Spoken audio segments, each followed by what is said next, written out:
Boker Tov and good Shabbos, everyone. The Rabbi once said that Sigmund Freud dug into the subconscious of the human being, beneath the surface. And what did he find? He found dirt and rubble. He found the id, the negative drives and impulses of a human being. But the Rebbe said, had he dug a little deeper, he would have discovered that beneath the id is the yid, the Jew, the Jewish soul. The deepest essence and core is our godly soul. This week's Torah portion, it talks about sacrifices. And while we have not brought sacrifices for 2,000 years, the moral implications are as relevant today as they were 2,000 years ago.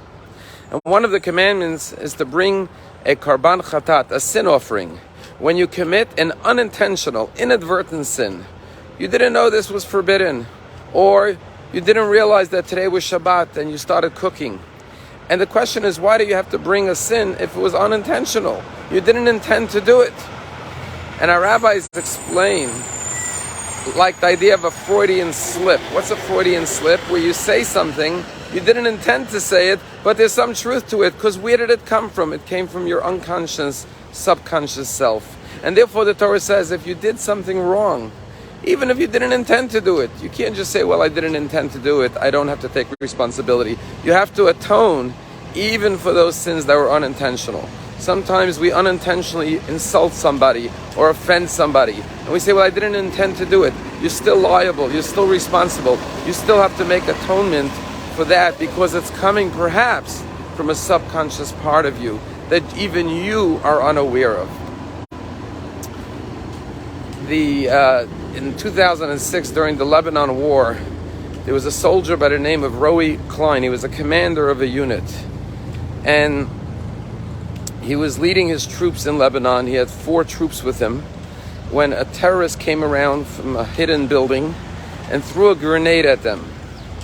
And the grenade was about to explode. And Roy Klein, this religious, Torah-observant soldier with a kippah on his head, cried out, Shema Yisrael, Hear O Israel, Hashem Elokeinu, Hashem Echad.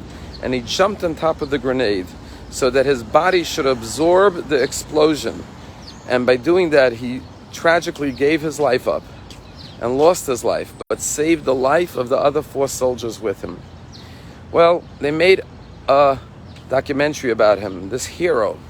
And I remember watching the documentary, and the name of the documentary, if you want to watch it, is called With All Your Soul, because it says that you love the Lord your God with all your heart, with all your might, and with all your soul. And he died with the words of Shema Yisrael on his lips. And he had a wife and children, young little boys. And when they were interviewing his wife and saying, tell us about your husband, Roy, what kind of a person he was.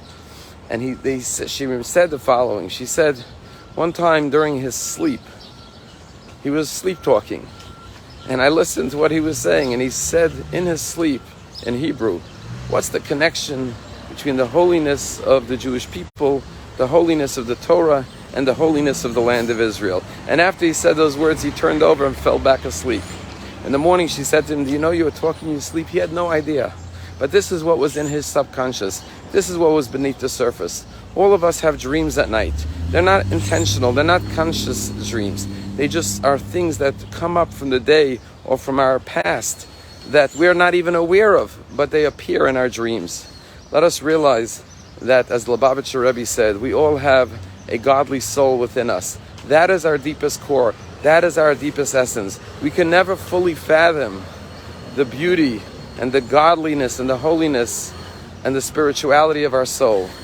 It mostly lies beneath the surface, like treasures in the dirt. But if we dig deep enough and we persevere with persistence, we could tap into it and discover the greatest light, joy, love, and connection to God and our fellow man. Shabbat Shalom.